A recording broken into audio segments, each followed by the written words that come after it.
What's up, you guys? Welcome back to my channel. My name is Danelle Hallan, and I am back with another true crime video. Don't forget that if you would prefer to listen to this in podcast form, you can go and check out Crime Bit with Danelle Hallan anywhere that you like to consume your podcast. It should be there. And a huge thank you to those of you who have stopped by and checked me out on the podcast and left me a 5-star review. It really does mean the world to me. It makes a huge difference in getting these cases out there on a completely different platform. Today's case is heartbreaking, and it's another one that I really want to share with you guys to discuss how true crime cases have gone on to inspire changes in legislation. This case is quite recent, and the push for change is still ongoing, and there are multiple families that need your help. This case really reveals flaws in a justice system that, in my opinion, oftentimes prioritizes the offender's protection over public safety, and it also highlights the need to be cautious about who we allow around our children.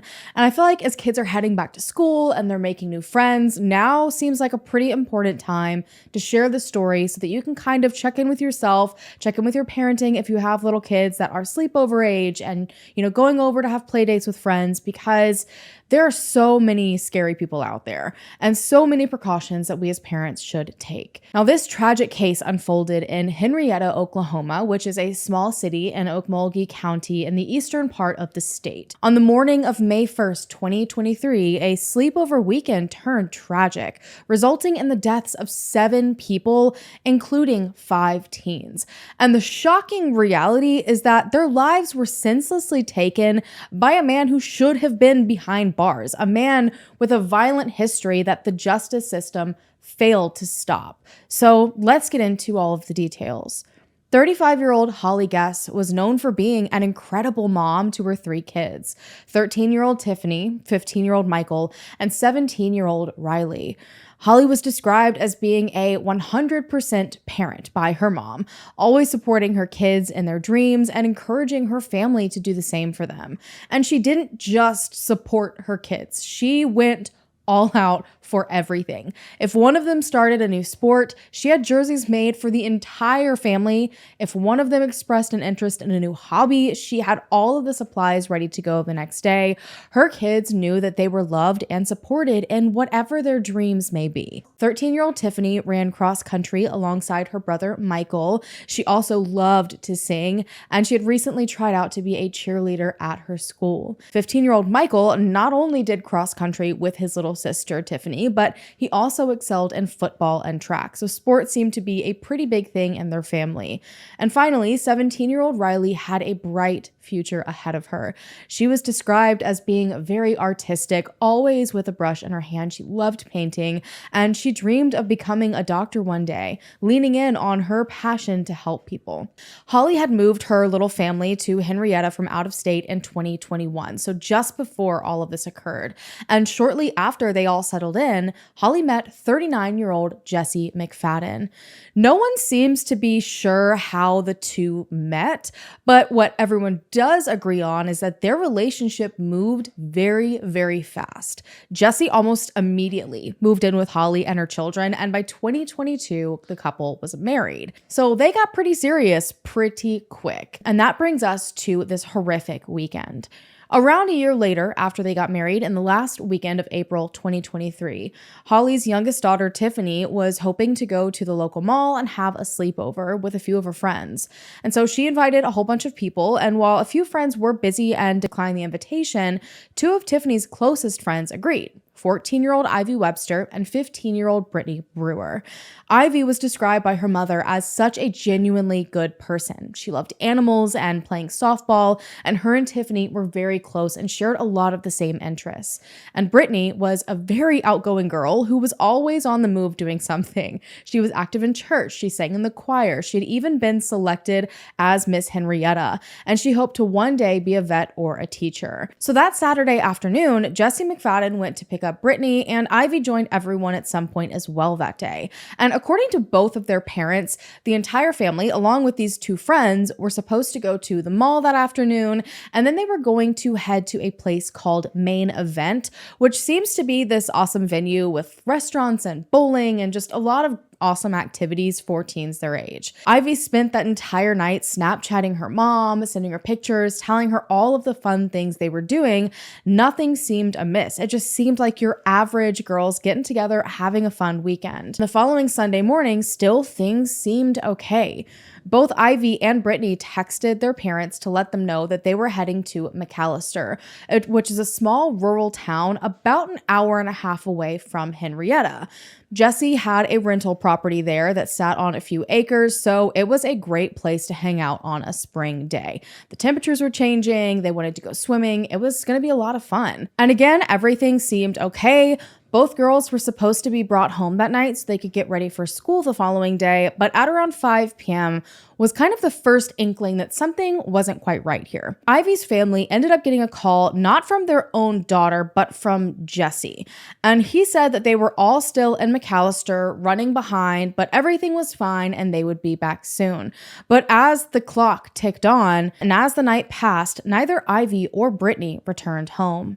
The following Monday morning, which was May 1st, 2023, Ivy's parents had gone into a full panic. Because honestly, who wouldn't at this point? She hadn't come home the night before and nobody was returning their calls.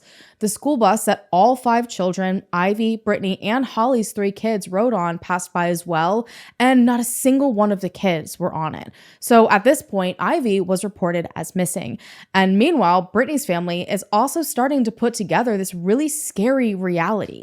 Brittany's father had been up several times the night before, checking to see if she was home yet and hoping that Brittany would send at least a text to say she was okay. No one wants to jump to worst case scenario. And when they're with someone you think you can trust, when they're with a bunch of their friends, maybe they just got stuck in McAlester, decided to spend the night there, and they'd be back the next morning. I'm sure there were many different things going through these parents' minds, but ultimately the night progressed into morning and there was still no word from Brittany. Now, by this point, news that Ivy had been reported as missing had spread, and Brittany's family, I think, really came to terms with the harrowing realization that Brittany had been with her. And if Ivy was missing, Brittany couldn't be reached. There was something going on here. So they too called to report her as missing. Right away, a missing and endangered alert was sent out and a search began for the girls. But nobody had any clue how this nightmare was about to unfold. It went from 0 to 100, took a hard left, and left this town in pieces. When Ivy and Brittany's parents began to explain who the girls had been with that weekend, investigators' stomach sank. Jesse McFadden had no business at all being around children, and Ivy and Brittany's parents had not even the slightest idea. And actually, as of that morning, May 1st, Jesse McFadden was a wanted man. While the girls' families were anxiously trying to figure out where they were that morning, hoping that it was all just some sort of misunderstanding, Jesse had failed to appear at a hearing in regard to 2 felony charges that he was facing. Again, information that these girls' parents had no idea about, and in the scheme of things, that was just the tip of the iceberg.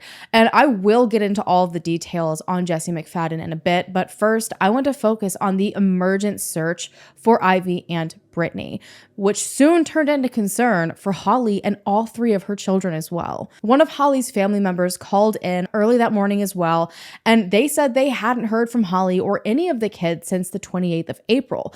And that was entirely unlike them at all. You guys, what are the chances that you can't reach 3 teenage kids by phone or by social media, especially over the weekend? So at this point, with all of these people just MIA, deputies decided to head out to that home in McAlester where everyone was last known to be. They wanted to make sure there hadn't been some accident, that no one was there holding them hostage. You never really know what you're going to walk into. But when they got there, everything seemed completely quiet. The door to the home was ajar, and all attempts to call out and knock were met with silence. And then something caught their eye. There was a disturbance in the dirt outside of the home, which sent them right back to get a warrant. Now, efforts to reach anyone in the group of 7 remained fruitless. None of the 5 kids showed up for school that day.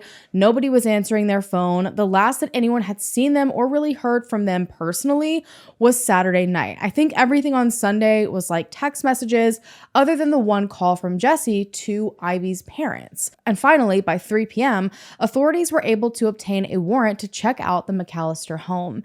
And once they began their search, they made one gruesome discovery after another. Inside of the home, there didn't really seem to be any signs of a disturbance, but outside was a nightmare. 450 yards away from the home were the bodies of Holly, her son Michael, her daughter Tiffany, and Jesse McFadden. But that still left Holly's oldest daughter, Riley, and both Brittany and Ivy unaccounted for. So the search continued, and it led them a quarter-mile from the home, tucked into the woods, where the bodies of the 2 friends, Ivy and Brittany, as well as Holly's oldest daughter, Riley, were found. And each of them were spaced about 150 yards apart. It appeared that all 7 people had died from gunshot wounds to the head. The search for these 2 girls had turned into a mass murder. And before I go any further, there are so many ways that this could have gone. This could have been an attack by some random serial killer out there, some estranged family member who was angry. The way that it is kind of laid out based on this description, it seems like maybe they all were trying to flee the home to get away from someone.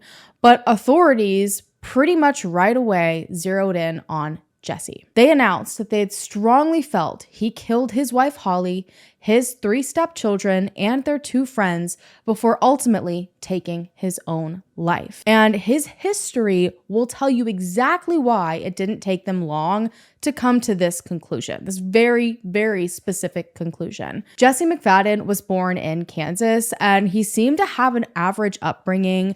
In the 9th grade, he decided to drop out of school, and after that, he ended up in McAlester, and this is really where his legal troubles began, and they began young. Initially, it was just simple things like underage drinking, problems like that, but his crimes escalated quickly and violently. By 2002, when he was just 18 years old, he ended up being charged with felony larceny after he stole $80,000 from his grandfather. I don't even know how he went about that. I've not been able to find any of the details, but he was only 18 years old, you guys. And after this is when he tiptoed into those violent crimes. It was like he had gotten away with these other things, having only a slap on the wrist, and this monster inside of him came out, thinking he could get away with anything. The following year, in 2003, Jesse ended up being sentenced to 20 years in prison for sexually assaulting a 16-year-old girl named Crystal Strong at knife point. Crystal and Jesse first met through a girl that he had been dating, and in November of 2003, they ended up running into each other at a party. And at the time, she was only 16 years old, and he was 19. Now, they were just acquaintances. They just knew of each other. They weren't incredibly close by any means. So they said, hey, at the party, and then they went their separate ways until later that night, hours after Crystal had already headed home by herself. Crystal was suddenly awoken at around 3 or so in the morning to loud banging at her front door. And when she went to see what was going on, she was surprised to see Jesse standing there. And he appeared to be in distress and kept saying that his girlfriend had broken up with him. And at this point, Crystal had absolutely no idea why that was her business or why of all people he decided to come to her about it. And so she tried to just calmly get him to chill out, tell him to go home, sleep things off, but Jesse had other plans. And it's very, very likely that his whole "my girlfriend broke up with me, I'm so upset" was a manipulative tactic to try to get her trust and get into her home. Because as Crystal went to try and shut the door, Jesse jumped in the way and shoved them both inside. Jesse then proceeded to bind and gag her using items he found in her own home. Crystal said, quote, "different bungee cords of my dad's, different belts, just whatever he could find. So it was very, very traumatizing, the things that he'd done to me." Jesse proceeded to hold a knife to Crystal's throat, threatening to kill her if she made any noise or screamed for help. After sexually assaulting her, he flew into a panic. It was like it all kind of dawned on him what he had just done, and that now he had someone that could report all of his horrible behavior. So he started to pace the room and tell Crystal that she, quote, had to figure it out, as if it was on her to keep his disgusting acts a secret. He then began to bark orders at her, telling her that she needed to take her clothes and put them in the washing machine to get rid of the evidence, clean things up. And somehow, in the chaos of all of this, and after all of that trauma, Crystal managed to get out of the back door of her home and ran naked as fast as she could to her neighbor's house for help. Authorities arrived on scene very quickly and took care of Crystal before heading off to find Jesse, because he was on foot, he didn't get very far, and it didn't take long to locate him around a mile away from Crystal's house. And he was sitting on the bank of the Canadian River with his wrists slashed. And I genuinely don't know if I believe that was something he did out of feeling remorse, like feeling guilty, like he'd done something bad, or if it was more of a way for him to escape repercussions of what he did, which is what I'm leaning towards based on the rest of his actions for the rest of his life. Now, 11 days after Jesse attacked Crystal, he entered an Alford plea and was sentenced to 20 years in prison. They also convicted him with the larceny charges from the year prior at the same time, and so he was going to also serve 8 years for that, but it was going to run concurrently, so 20 years was the maximum he was going to be in there. So he was supposed to be locked up and unable to hurt anyone for a long time. But after the attack, another girl came forward to Crystal and confided in her that Jesse had also attacked her years before. So this wasn't just some isolated incident by him. He had made a habit out of this kind of behavior at such a young age. So it worried his victims that maybe he would continue to try to do this even when he got out. Maybe there were other victims out there that just hadn't built up the courage to come forward, didn't feel safe enough to come forward. And not even a year into his sentence, Jesse really showed just how delusional and manipulative he was. In 2004, he sent a handwritten letter to the judge that had sentenced him, asking him for leniency, but it wasn't filled with remorse for what he had done, heartfelt apologies. It was the gist of it, and at least again, in my opinion, it seemed to be a letter trying to convince the judge that his life would be the one ruined if he remained in prison. Quote, "I feel very bad for what I've done. It's something that I think about every day.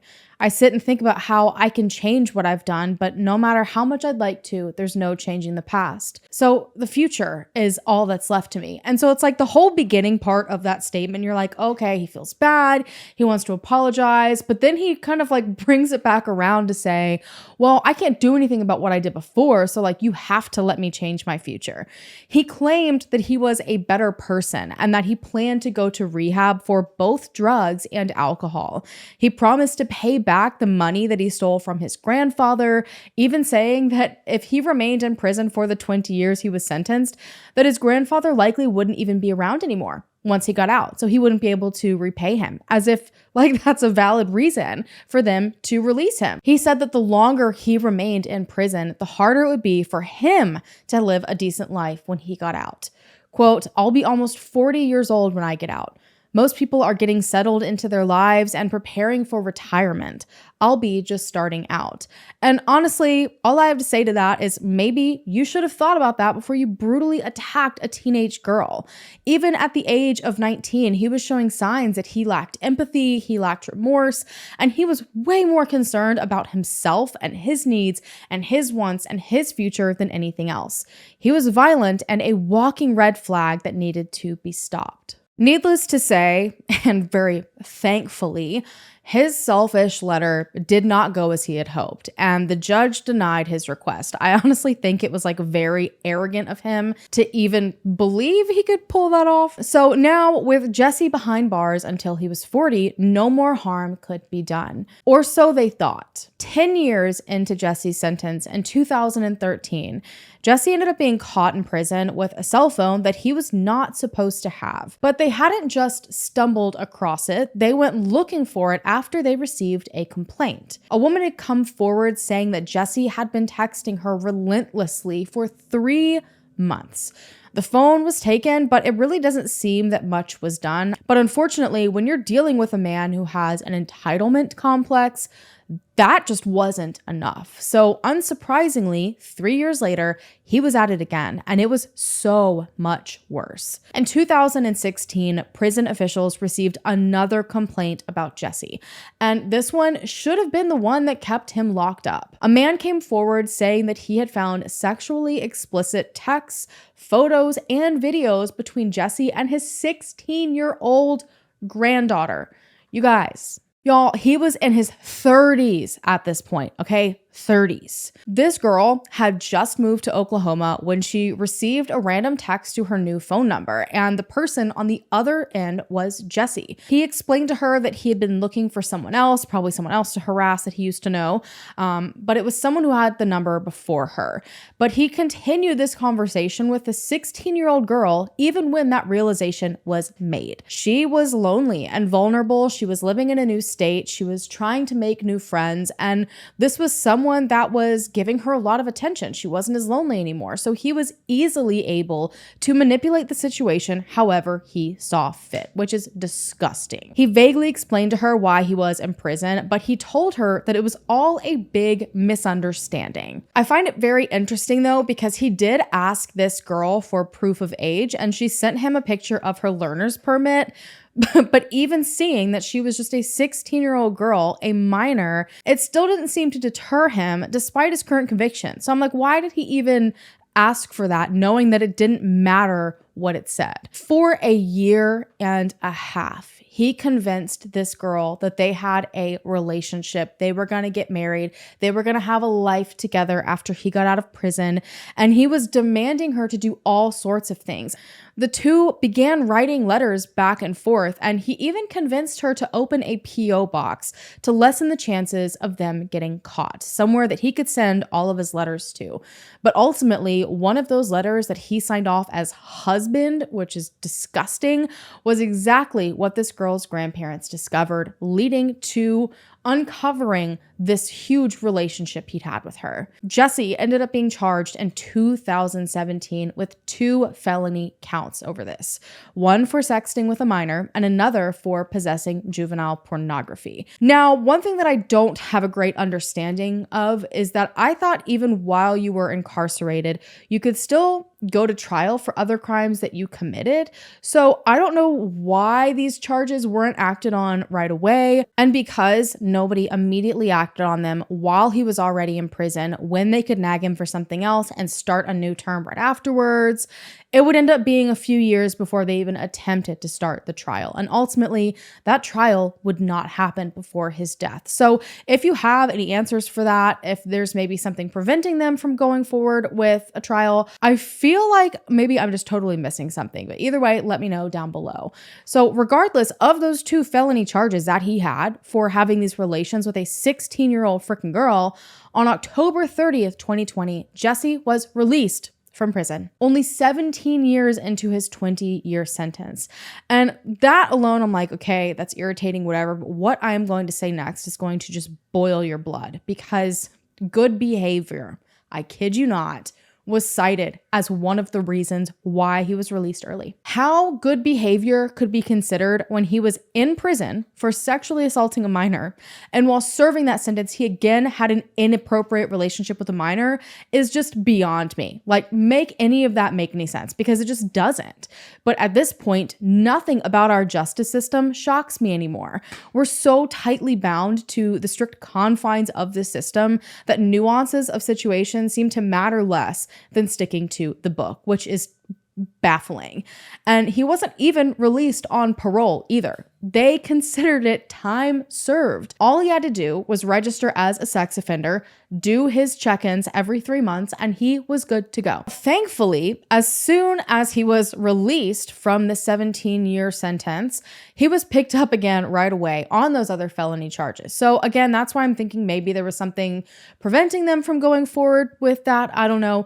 But he was held on $25,000 bond, which is another thing that's a little confusing to me. And he ended up being able to make it. So Jesse was out in the public yet again. Now, his victim back in 2003, Crystal, had tried to contact authorities about his release several times, strongly feeling that he remained a danger to the public. But her worries were just shot down over and over and over again. I knew yesterday I had a gut-wrenching feeling that they were going to find this family not good. A terrible thoughts just went through my head, like, what's he going to do? Because I knew that he had upcoming court dates. I seen in 2020, I actually got a hold of the court system and said, you guys are going to let him out after I just seen this flash across the news that he had a court case with another young girl. You guys are still going to let him out. Like, this shows that he has not changed. He doesn't even need a parole hearing. And I kept getting the runaround. They actually tried to get a hold of me in 2012, wanted me to come to a court case, actually offered to pay for gas because I guess he was trying to appeal to get out then. He never did get out then, but I never did get to face it or go to any court cases. They've never contacted me and told me he got out. So I never even knew he was out. I've been in fear for my life every single day. And it would be one thing if he had served his time the most possible under the law with no issues, but just years before he had acted again. So I just don't get how that's not considered more heavily when someone's being released back into the public, especially because he now posed a huge risk to his last victim. That young girl from 2016 had apparently remained under his grip for a while after he was caught. The phone had been taken from him, but he didn't stop there either. He kept on finding ways to contact her, to talk to her. He even convinced her to drive 2 hours away to drop the charges, or at least try to. And that was thankfully refused. But again, it just goes to show that he does not care. He doesn't care. He will continue to push until he gets what he wants. Eventually, she did see the reality of what was going on, and so she cut him off completely. She agreed to testify against him, and at this point, Jesse switched and became enraged. So now, this man, angry as all hell, was free to find this girl, free to attack her, free to find new victims, while waiting for this trial to begin for these new felony charges. And for the next few years, both Crystal and that second victim were terrified. They were terrified he was going to find them, pop up into their lives again and hurt them, and the justice system just continued to repeatedly fail. His trial was pushed off time and time again, year after year, and that allowed him to meet Holly, allowed him to lie to her in order to get close. It allowed him to live with 3 children and ultimately allowed him to murder 6 people and indefinitely escape punishment for his actions. And he did it the day before that trial was set to begin, which is too little, too late. And even worse, there were warning signs. So as Holly and her kids and Ivy and Brittany were all preparing for this fun weekend, Jesse knew that his trial was about to begin that following week. He knew that he was probably about to be thrown in prison again. Authorities found that he had sent a message to his 2016 victim the night before that devastating Monday morning, indicating that at least he was alive that Sunday evening and was plotting something or had already done something so heinous. This girl had long since blocked him in every way, like I already told you, but as she was sitting there trying to prepare herself for what was probably going to be an incredibly traumatic trial ahead of her, she got a message request from someone under the name of Holly Days on Facebook. And it was just kind of like a random Facebook profile picture, and there wasn't much to the profile. And when she opened it, right in front of her was a selfie of Jesse and a handful of messages. Quote, "I did exactly what I promised I would do when I got out. I got a marketing job, making great money, and was being advanced. Been there 2 years now and made a great life like I promised I would do with you. Now it's all gone. I told you I wouldn't go back. This is all on you for continuing this." Now, obviously, we can't say exactly what this means, and Jesse's not here to explain it. His victim said that when she read it, she also wasn't quite sure what he was getting at when he was talking about this, but she passed it along to authorities just in case her safety was now compromised. And when he failed to show up to court the following day, she had to be warned that he might be coming for her, and she fled as fast as she could. Imagine if your attacker said the night before that they were refusing to go back to prison, they were blaming you for it, and then they don't show up at court. I cannot even begin to imagine how terrifying that felt for her.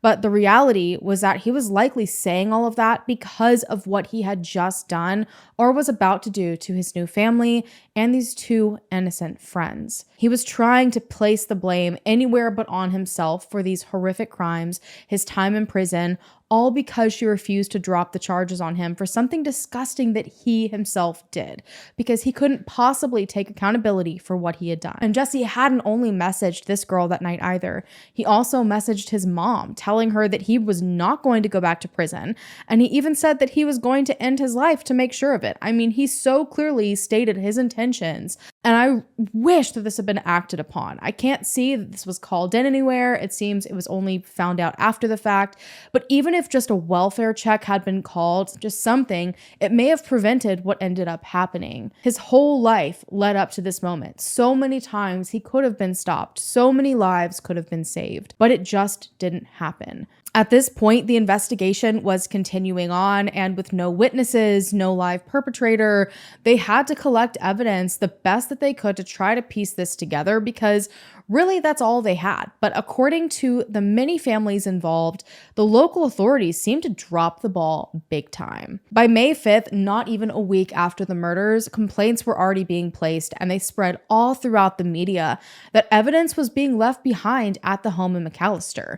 Not just that, they couldn't seem to get their information straight either. 3 different addresses were written down on documents in regards to the McAlester property, which obviously makes things very confusing. And they also had initially sent the endangered child alert out for Ivy, and they never actually did one for Brittany.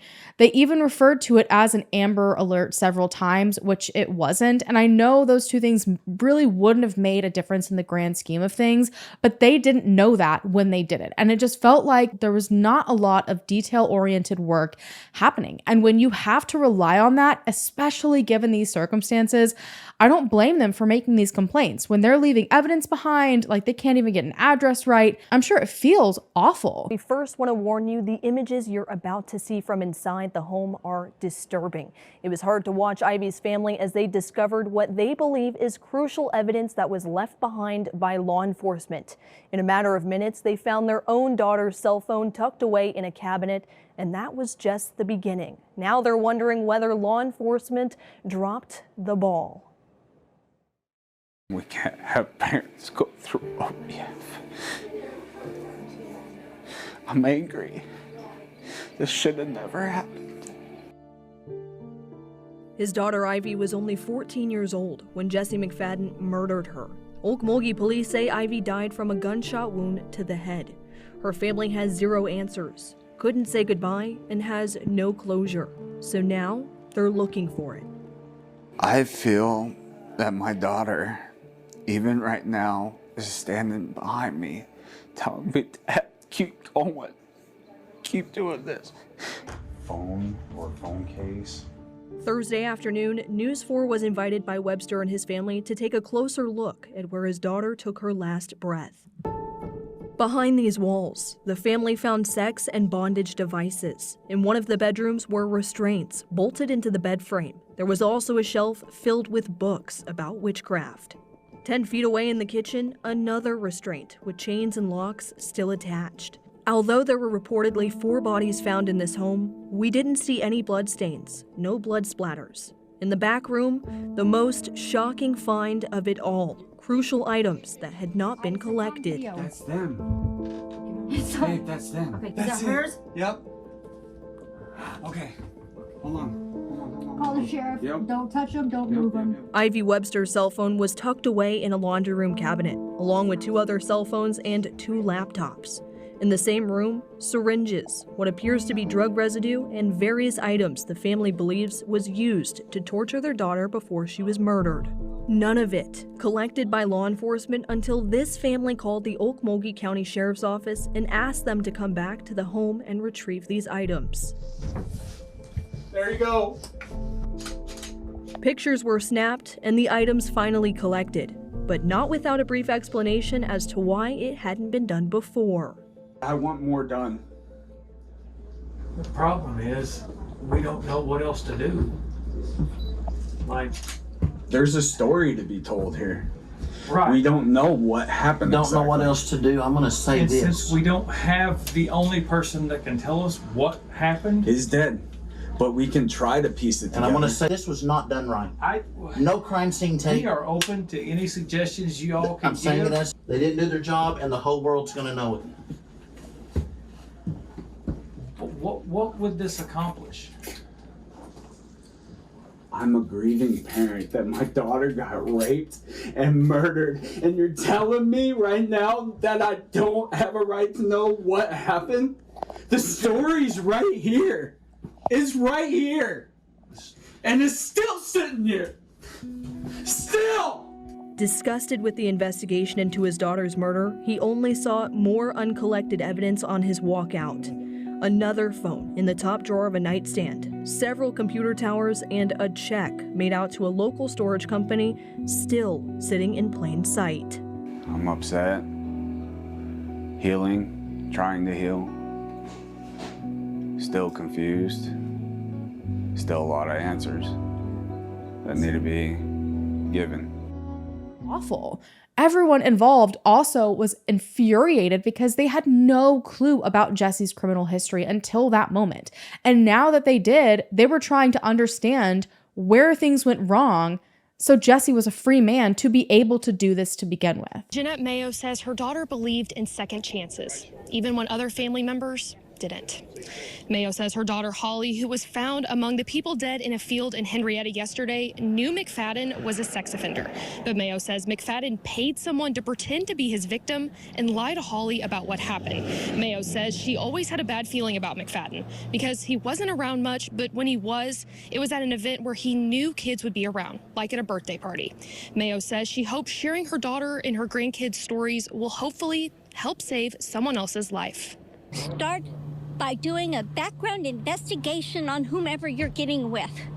Honestly, in today's society, that's going to have to be a necessary thing to do. You don't know who they are. You don't know if they're lying. Protect yourself, protect your children.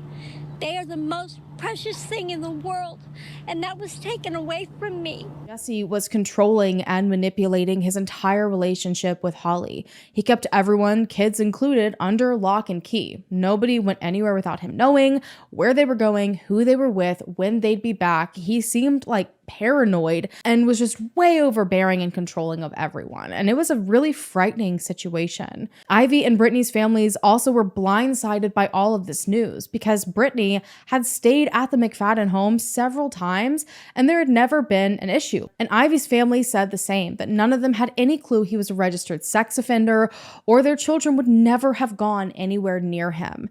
And while they didn't personally have any experiences with him up until this moment, they did notice some strange behavior. Ivy's family said, quote, he was always getting into his kids' phones and reading all their snap messages and all of that. It wasn't in the way of a concerned parent. It was more of keeping tabs on the kids.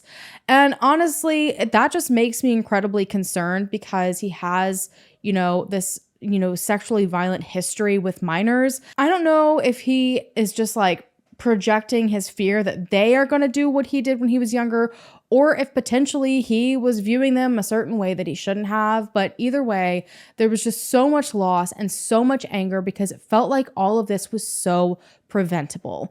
Jesse never should have been out of prison. His trial shouldn't have been pushed back for almost 3 years, and those kids never should have been stolen from their families and their futures. So on May 6th, the OSBI took over the investigation. Numerous items were taken from the home. There was drug paraphernalia that was found, several broken cell phones and computers, flash drives, a 9mm pistol, and the list just goes on and on. And they also did forensic testing of a white Chevy Avalanche that was sitting outside and thought to have been driven by Jesse. And a ton of those items that may hold evidentiary value had been completely left behind by the original investigating officers, including all of those cell phones and computers. And while they were so confident that Jesse was the one behind all of this, they still don't know. They have to continue this investigation from start to finish, rule everyone else out, rule every other possibility out to make sure there's not some serial mass murderer out there that could act again. So things like that have to be taken. There was also a check left behind indicating that Holly had a storage unit, so they checked that as well to cover all of their bases. Now, I'm unsure if anything helpful has come from any of that evidence, and even while there won't be a trial, again, so many people have questions. So many people want to know what happened, and these families deserve answers. Investigations aren't just to throw people in prison. It's to help find those answers so desperately needed. There's no reason why a monster should have been let out. Any second that I could save to save some other children, to make a change, is what I want to do. And if I can tell Ivy's story and tell our story and get our government officials and everybody to start speaking up loud and keeping these pedophiles in jail, the sexual registry does not work. It does not work at all. The evidence continued to rack up. Authorities seemed to stick to the theory that Jesse had shot all 5 kids, his wife, and then himself. It doesn't seem that they know when exactly this happened, the order it happened, or really even why. Authorities did find something to indicate that he possibly dragged the bodies of Brittany, Ivy, and Riley into the woods after he killed them, but I've only seen it mentioned like 1 or 2 times.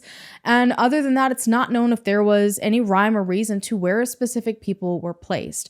For all we know, Riley could have been trying to get the girls to safety after something happened in the home. And if he did put them there away from everyone else after the fact, it makes you question why. And unfortunately, these are just questions that are very likely won't ever be answered. Eventually, the autopsies were released, and again, the ball was dropped because the families were not shown the autopsies before they were released to the public. So they learned through the news, like everyone else, what had happened to their loved ones. But that's a really, really crappy way to treat these victims and these families. Now, it was confirmed that everyone had been shot 1 to 3 times in the head. And unfortunately, there were also signs that Brittany and Ivy had both been sexually assaulted.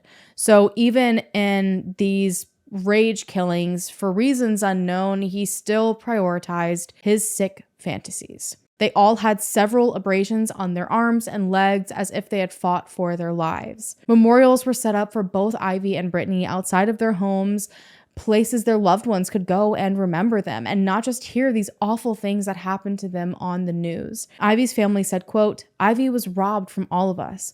She was going to do great things in this world just based off of who she was. And we want to be able to keep that doorway open for people to communicate with her and be with her.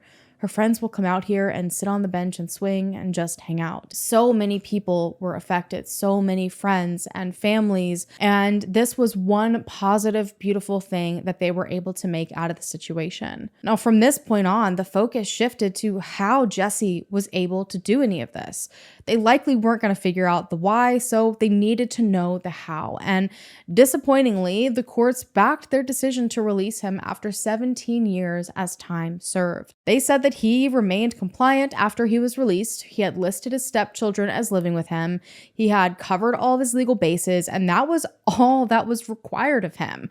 But in the opinion of others and myself, that's just not nearly enough. And he was compliant. The self-check is to merely provide basic information. And then there's the home compliance check. Off camera, Okmulgee County Sheriff Eddie Rice says those are only done if a complaint is filed. One was done in June of 2022. But he says they did not go inside McFadden's home, adding sex offenders still have rights. How can you look at what happened and not immediately reconsider the laws that failed to protect all of these innocent people? How do you not see a broken system in place? Honestly, the only thing I can think of is because it's a hell of a lot easier to say we did what we could instead of what more could we do, because that would require a lot more effort. And it's even more frustrating because there had been issues with him living with these kids. A complaint had been filed about him living with Riley and Michael and Tiffany in January of that year. So someone was concerned. And I don't know if it was for reasons beyond just the fact that he was a sex offender of minors at that, or if maybe something happened, if maybe one of these kids confided in someone. But either way, this was just another point that could have changed all of this, but the system failed yet again. The only thing they did was check his compliance status, and when it said he was compliant, they washed their hands of it. He had one home check that entire time as well, but they don't have a standard procedure to follow when doing those home checks. They can even go for one of these checks and be denied access to the house, and that's that. They can't question it. And even when they do enter the home, they can only go where doors are already open. These offenders could have a captive tied up in a closed bedroom and no one would know. So really, there are all these things in place, but what exactly are they even doing? Who are they protecting? How are they preventing anything? The DA also came forward and tried to explain why Jesse's trial for those 2 felony charges had been delayed so much. They said that Jesse's attorney had died at one point, which delayed things. One prosecutor left for a new job. Another prosecutor broke their foot. So this dangerous man was just left on the streets unchecked. And I understand that things happen. I get that. But 3 years? Really? 3 years? His victim told the courts time and time again that Jesse was a dangerous person. And the more they pushed his case back, the more danger the community was in. She said, quote, "I screamed at the top of my lungs for someone to care. Now look at what happened." Crystal was also just beside herself, feeling like if she had known, she could have warned people. She would have gone to every community, knocked on every door, and told them to stay the heck away from this man. But honestly, all I could think of when hearing these courageous women was that should never be on the victim's shoulders to warn others, to do the protecting. The justice system should be protecting the public. That's their duty. This case caused such an uproar, not just in this small community, but all of Oklahoma. And I feel like it should continue to create an uproar everywhere because these systems and laws that we have in place are not doing what they should. They are not protecting the people that need it the most. A local attorney ended up coming forward as well, speaking about how this case needs to push a lot of people to take a closer look at our laws, which is something that I am trying to preach on a regular basis on my channel because those laws are in place to protect us. And if they're not doing that, things have to change, and they're not going to change unless we say something. You can't continue to look past them hoping that one day it won't affect you, because if that day comes, it's going to be far too late. And it's not just for you, it's for everyone. This attorney looked into several other cases from 2020 when Jesse was released, rearrested, and then re-released on $25,000 bond. And he said that that low of a bond for those charges is ridiculous. So again, just another place where they totally messed up. This attorney was able to find drug cases at the time where the bond was at least double. Yet this violent man, this child sex offender, slipped through easily. A state representative also came forward saying that it never should have taken them almost 3 years, despite all those crazy things that happened, the broken leg, the death, like all of that. It still shouldn't have taken them 3 years to go to trial. It should have been pushed. It should have been a priority. So much failed here, and the cost was innocent lives. So families of the victims pushed to pass Knight's Law. So Knight's Law is named after the kids' school mascot, and in my opinion, it's a perfect symbol for a fight against injustice. And the gist of this law would require people convicted of certain child-related sex crimes to serve the entirety of their sentence, amongst other things. And Knight's Law did end up passing in the House this past March, which was really exciting, but unfortunately, once it hit the Senate, it ended up being denied. And I've also spoken on this happening time and time again. Usually it's not done on the first go. There is a lot of passion behind these laws that are being put together. There's a lot of feelings, a lot of pain, and it can be challenging to kind of get it to a place where it feels like everyone wins and it's enough give and take for them to want to pass it into law. So I wasn't too surprised that it didn't go through this first time, and I was overjoyed when I saw they're not giving up. Saving the innocence of not just Oklahoma's children, but the entire country's. That's what one family who lost their daughter in Henryetta says they're trying to do by revamping their campaign. To put anyone who is convicted of a sex crime against a child away for a lifetime. The family of Ivy Webster wants to make sure sex offenders can't be around kids after their convictions. In May, convicted rapist Jesse McFadden killed Webster and 5 others in Henryetta, including his stepchildren. parents won't have to worry about what I have to now going home to that empty bed every night. Knight's Law is based on the Henryetta Knights mascot in honor of the kids who were killed. They're asking lawmakers in Oklahoma to make some changes. If someone applies for a marriage license, and the state would be required to do a background check on both of the parties entering the union. If one of the parties is identified as a registered sex offender, then the state would notify the other party entering the union. The petition asks for sex crimes against children to carry a life sentence and aims to restrict any access to kids as much as possible. But they say it's not enough to just introduce this in Oklahoma. We noticed that many of these states, as we've gone further in our advocacy, that a lot of states have different laws that some are actually worse than Oklahoma. This is the time to create that federal national law that blankets all those loopholes. Their newest petition is fresh and has less than 3,000 signatures, but they're hoping they can get parents across the country to push this to the president. We may have drafted this petition, but you got kids out there. You got grandchildren out there. You may be an aunt and uncle, and you love your niece and nephew, and you want to save them and protect them. This is it. This is your petition too. Knight's Law 2.0 is out right now, and they are trying to make sure it passes.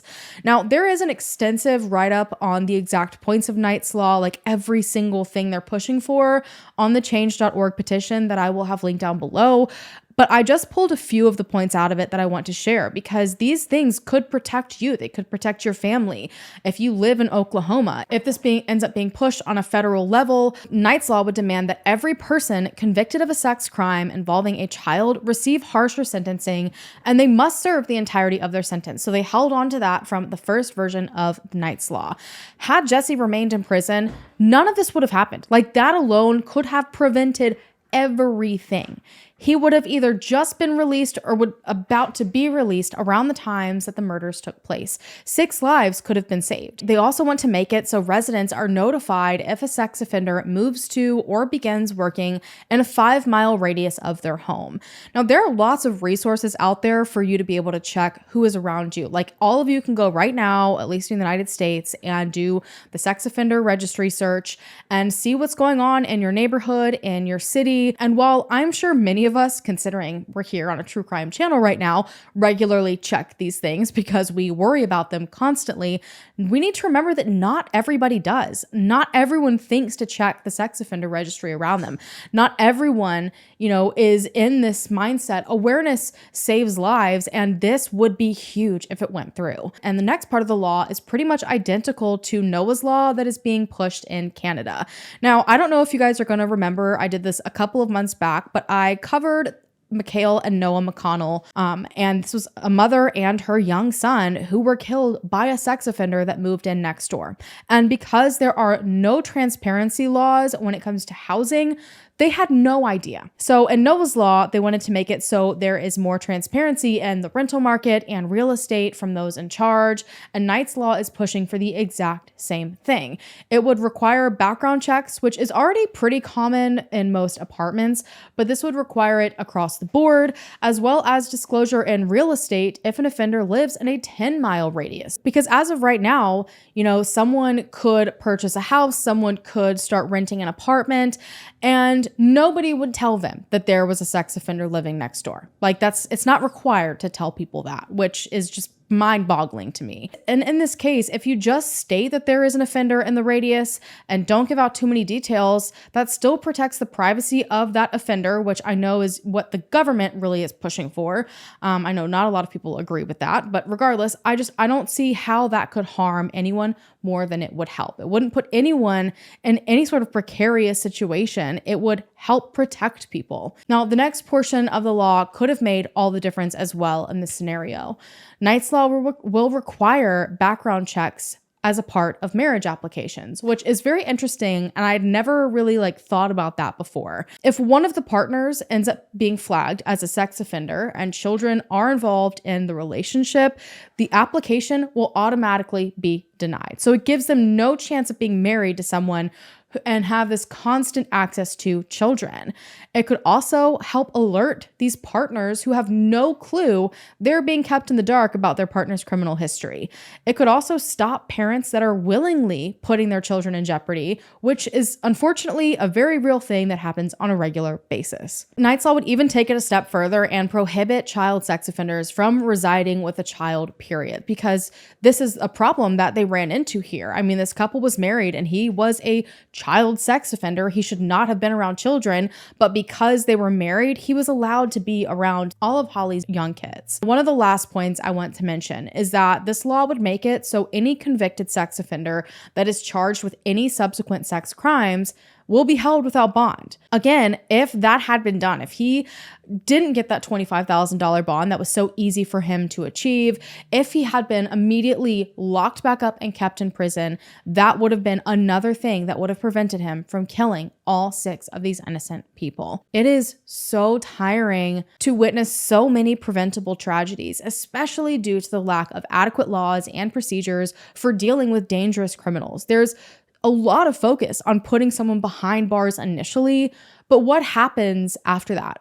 From the perpetrators to the victim, it all seems completely uncertain. It just depends on who is willing to offer leniency and who is willing to take action. It just feels like a giant game of roulette with innocent people's lives. It is a tragedy that so many innocent lives were lost. It's a tragedy that they couldn't be protected from this monster of a man. So I encourage you guys to help push their legacy and save future lives by supporting Knight's Law and getting active in your local legislation. I know it's not incredibly fun to talk about politics and, the direct law side of true crime, but I also feel like it is just not spoken about enough, which is exactly why I started to so regularly touch on these topics, because we have a lot more power than we think. And I have for years now been asked by you guys, what more can we do? What can we do to help? And of course, donating to GoFundMe's always be helpful, but until we get to the core of a lot of these issues, it's never going to change. As people that consume true crime, as people that create true crime, we need to do the most we can to start at the bottom and work our way up to help prevent tragedies like this from continuing to happen. On that note, I'm going to go ahead and go, you guys. Thank you so much for taking the time out of your day to listen to the story of these 6 beautiful people that never should have been taken from this earth. If you haven't already, go ahead and hit the subscribe button down below to become a part of the Hallan fam so that we can hopefully bring them home together or bring them justice together. And I will see you guys in my next video.